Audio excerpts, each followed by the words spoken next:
Check 1, 2, 3. Talking through the microphone. Podium mic. Hello, hello. Check 1, 2, 3. Probably at a regular height versus really tall.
Good morning, everyone.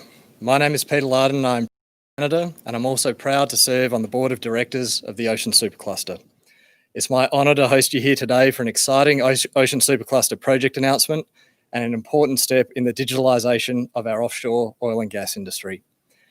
But before we get into details, I'd like to start by acknowledging the lands on which we work are the traditional territories of Indigenous groups and acknowledge with respect the diverse history and cultures of the Beothuk, the Mi'kmaq, the Innu, and the Inuit of this province of Newfoundland and Labrador where I stand today. I'd like to welcome our speakers and the media who are in the room with us right now, and for all of those joining us online. We are joining you from an onshore control room here in ExxonMobil's Canada office in St. John's. This control room is directly connected via fibre optic cable to the platform it supports offshore. It provides direct functionality that you would find offshore, enabling operators to monitor and control platform systems right here from town. This technology is an industry first for Atlantic Canada and a building block for the next generation of oil and gas developments. So when I received a call asking if we could host today's announcement, I thought it was a great idea, given the commonality between ExxonMobil Canada's digital capability and the Ocean Supercluster announcement about to be shared with you. But this is not about us, so I won't give too much away. I'll leave that for our guests. This industry has always heavily invested in technology and innovation. And if we go back just a couple of years, it was clearly recognised that Canada's Ocean Supercluster offered a unique model that would drive sustainable growth in Canada's ocean economy in a way we had never seen before. And through the Supercluster, where the 350 odd members are benefiting from new partnerships and the opportunity to shape the future of our ocean. It's an economy in which I believe oil and gas plays an important role, and a future which I know is digital. Our first speaker is a friend of mine, the Honourable Seamus O'Regan, Minister of Natural Resources, who only a couple of months ago came through our new office to see our digital capabilities firsthand. The Minister was so excited, the 40-minute tour lasted almost 2 hours, learning about operations in great detail and asking about every applied technology we had on show, identifying a number of direct connections with our proud employees and their families. Although if you follow him on Twitter, you already knew all of that. In all seriousness, it was an honour to have him with us then and my pleasure to welcome him back today. I'll now invite the Honourable Seamus O'Regan, Minister of Natural Resources, to come forward and bring remarks on behalf of the Government of Canada.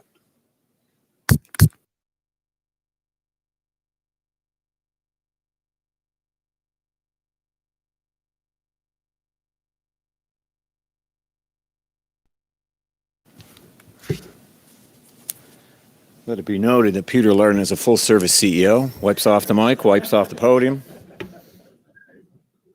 Marvelous. Put this on the side for now. Poor Peter. He is sick of me quoting him because he said to me one time in a conversation that there is no more hazardous environment that ExxonMobil works in anywhere in the world. No more hazardous environment than the Newfoundland and Labrador offshore. Which I always, what's that? Harsh? What did I say? Harshest. Yeah, the harshest. No more harsh. It's the harshest environment that they operate in the world. And I've always said that as a point of pride. I think that people are people who are very proud of what they do. It is a very exciting thing. A few years ago, we delivered a supercluster based here in Newfoundland and Labrador, the Ocean Supercluster. The supercluster for Atlantic Canada marked a big change for industry and government and how we work together and how we make decisions together. In today's global innovation-driven economy, Canada must identify and support areas of true strength, clusters of knowledge, economic activity, and research expertise.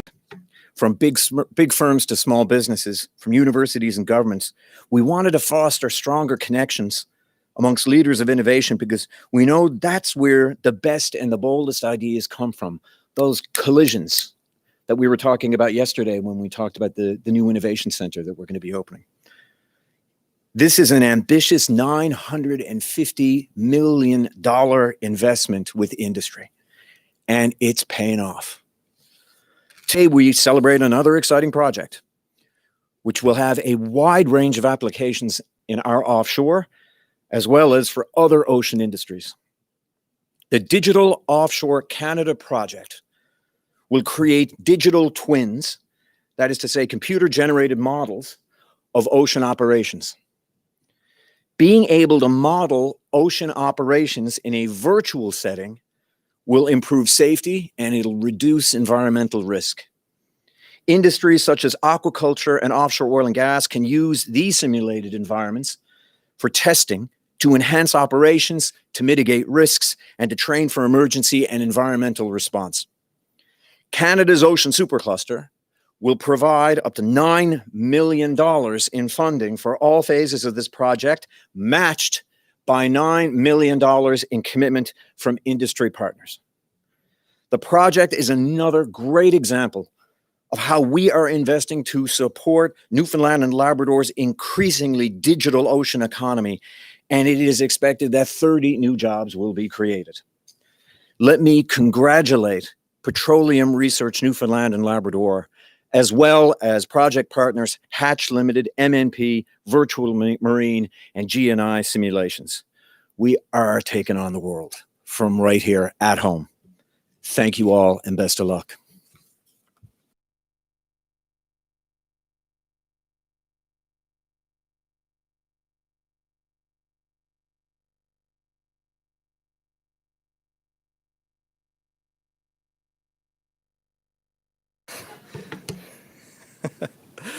Thank you, Minister, for joining us here and for your support of this project. It's incredibly important.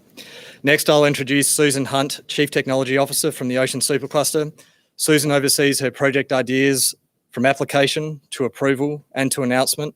So I know this is a particularly exciting day for her to see this project come to fruition. Susan will also introduce the project and the project team. Welcome, Susan.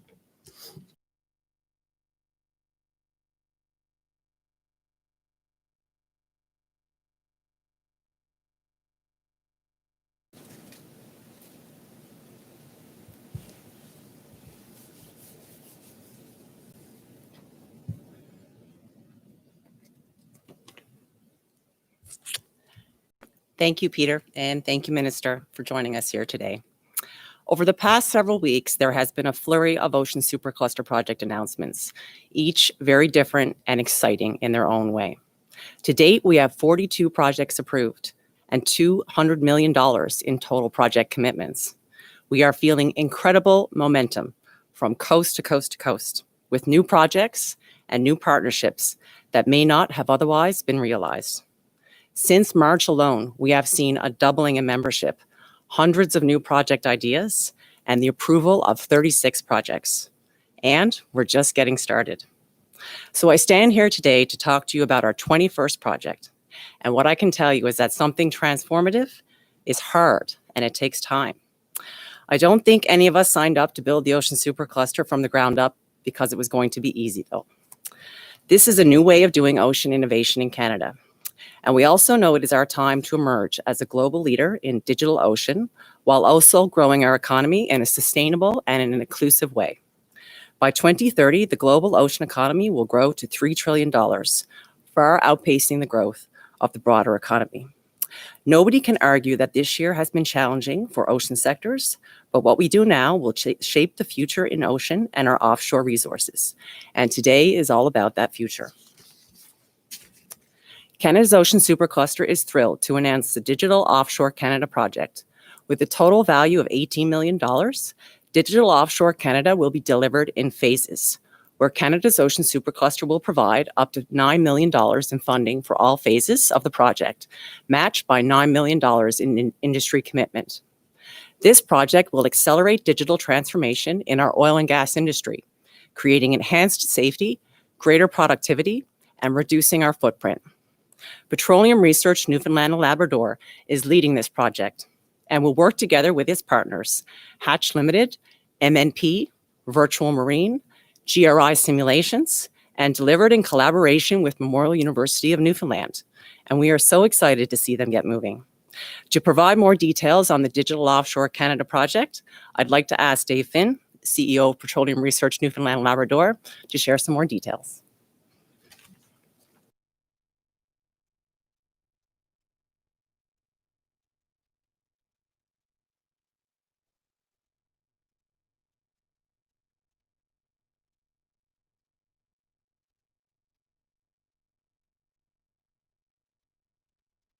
Hey, so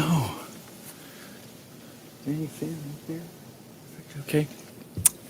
So thank you, Susan, and thanks, Peter, for hosting, and ExxonMobil for hosting and arranging the Christmas decor behind us with the green and the reds. And Kendra and Minister O'Regan, thanks. Great to be here with you guys today. Petroleum Research in Newfoundland and Labrador, we're the leading facilitator for innovation and research and technology development on behalf of the offshore oil and gas industry in Canada. Our members are the major operators in the offshore, Newfoundland and Labrador, and in alphabetical order. Those are Chevron Canada, Equinor, ExxonMobil, Husky Energy, and Suncor. We have been around for 20 years, and over those 20 years, we've worked extensively with the federal government, and I'd be remiss here this morning if I didn't take the opportunity, Minister, to say thank you, and we're very excited and happy to also be working on the offshore RD&D portion of the Emissions Reduction Fund, which we announced a major call this week, and I'll get a little plug in to tell folks who are maybe watching to go to our website, petroleumresearch.ca, and look at that. We want to see every opportunity we can to reduce emissions in the oil. So, moving from emissions to digitalization.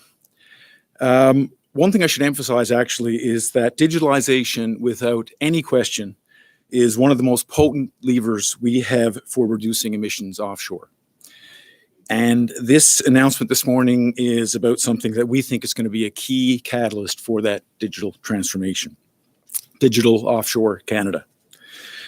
It was more than 3 years ago today that PRNL and the other initial partners in the supercluster were getting ready to submit a proposal to the Government of Canada. And one of the items that we had to complete in that proposal was a description of what kinds of projects are you going to work on? What are your sample projects, pilot projects, founding projects? And we got together with our members, as we usually do, and we talked about what would make a difference, what would transform our offshore and the ocean economy in general. And one of them suggested that, why don't we create a shared platform for the development and use of digital twins, not just in the offshore, but in the entire ocean economy. So a digital twin, as the minister referenced earlier, is a virtual replica of an asset or a process. Digital twins actually have the roots back decades ago in computer-aided design and computer models that were developed by engineers using software tools to create 3D models of all kinds of things. Today, these computer models can be connected to the real-world asset that they represent through high-speed networks, and there are sensors deployed throughout those assets that bring information back to the computer on how the asset is behaving, what it's doing. Really creating from that 3D asset, which used to be static for so many years and years and years, really a kind of dynamic, living replica of its real-world twin. That's a digital twin. So once you have that digital twin, you can use it for all kinds of things. You can use it, engineers use it for operational planning, for design. Researchers can use it to test new components in a safe virtual space without the risk or the cost or the time it takes to do that in a real-world asset. It's a virtual sandbox. You can even use it to optimize things like emissions reduction. Digital Offshore Canada will be a collaborative platform for the development, testing, and commercialization of digital twins for Canada's offshore and other ocean industries. DOC, as we call it, will be a virtual sandbox where companies can create digital twins or import digital twins into the sandbox, integrate them with other assets, and test them, experiment with them with real-world data. It'll support collaboration across multiple companies. It'll be used for training, research and development, digital product development, and demonstration. We're confident that the benefits of this platform will run all the way up and down the supply chain. DOC will help companies that operate in the marine environment, users of technology, to develop and deploy digital twins that will increase safety and efficiency, reduce unplanned maintenance, and optimize operations. For suppliers and innovators, it'll help them build digital twins of new products and rapidly iterate those prototypes of those products in cooperation with potential customers. Engineers and researchers will have access to virtual models to develop better understanding of the performance and behavior of complex systems. We're very happy to have as partners here today a number of fantastic companies who are with us, not in this room, but outside. Besides, we're pleased that Hatch Engineering, Virtual Marine, GRI Simulation, and MNP have joined us here today. And Memorial University, as an academic and research partner, has been working with us from on this from day one. I'd like to end by saying that PRNL is really proud to be part of the Ocean Supercluster and see the momentum that's been building in the last few months, despite what has been undeniably a really challenging year.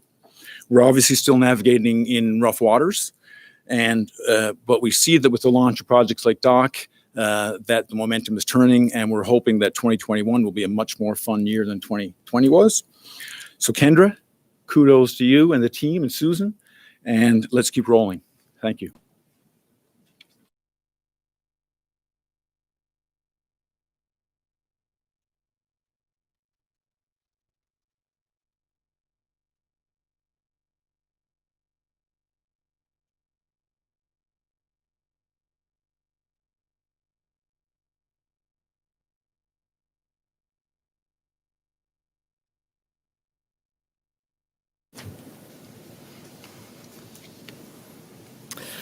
Well, thank you, Dave, and congratulations to PRNL and all the project partners. You're accelerating the digitalisation of offshore oil and gas as we progress towards the future of energy and further drive our economy. With that, I would like to finally invite Kendra McDonald, CEO of Canada's Ocean Supercluster, to come forward and provide closing remarks. Dave spoke about momentum, and it's under Kendra's leadership that we've seen the Supercluster build incredible momentum that is garnering the attention of industry, not only here in Canada, but also internationally. Welcome, Kendra.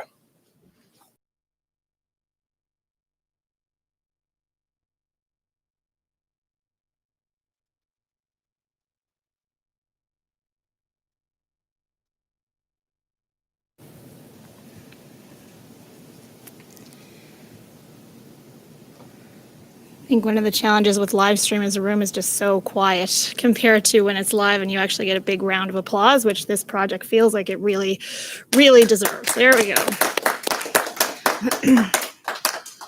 So it's my turn to add my thanks to everyone else's. So thank you so much, Peter, Minister, our speakers, and to all those joining us virtually today. And congratulations again to PRNL and all of the members of the Digital Offshore Canada project team. I know this is one that we have all been looking forward to, and I can't think of a better way to round out a busy fall of announcements and activity at the Ocean Supercluster as we head into the holiday season. As Canada's national ocean cluster, we are industry-led, and we bring together partners to accelerate the development and commercialization of globally relevant solutions to big ocean challenges. These partnerships can include those who are just getting started, to those who are scaling up, to multinationals, as well as the research community, incubators, and accelerators, not-for-profits, and regional innovation hubs, all in the interest of doing ocean innovation differently in Canada. Together, we are changing the way ocean business is done and shaping the future of the ocean economy. Different partners each bring something unique to the table. And what comes as a result of collisions, as the minister spoke about earlier, is bold, forward-thinking ideas that not only solve big challenges in ocean, but also bring big opportunities at a time when it is very much needed. The Digital Offshore Canada project is a perfect example of this kind of collaboration between PRNL, Hatch, MNP, Virtual Marine, GRI Simulations, and Memorial University. Your collective vision for this project and your commitment to making it happen has already shown us what this group can do together. Today's project announcement signifies a lot of things: partnership, resilience, commitment, and of course, innovation. It's also about looking to the future, responding to market needs, understanding where technology is taking ocean industries, and making a choice now to lead in that journey. We have every opportunity to emerge as a global leader in digital ocean. There's a path to economic recovery and long-term growth in front of us, and it's projects like Digital Offshore Canada that will help us not only accelerate innovative green solutions, but also trigger economic activity and jobs to help us build back bluer. I would like to thank again Peter and ExxonMobil for hosting us today, and thank you so much to all of you who have joined us online. Congratulations one more time to the Digital Offshore Canada project team. If you haven't engaged with us yet and you would like to, please reach out to start the conversation. I would strongly encourage you to follow along with our Story to Tell campaign across our social media channels to hear stories of some of our many amazing members and the innovative work they are doing in ocean. We do have a couple more stories to go before the end of the year. If you simply want to learn more about Canada's Ocean Supercluster, please visit our website at oceansupercluster.ca. I'd like to wish you all the very best of the holiday season, and we look forward to sharing more exciting Ocean Supercluster news with you in the new year. Stay safe and happy holidays. Thank you.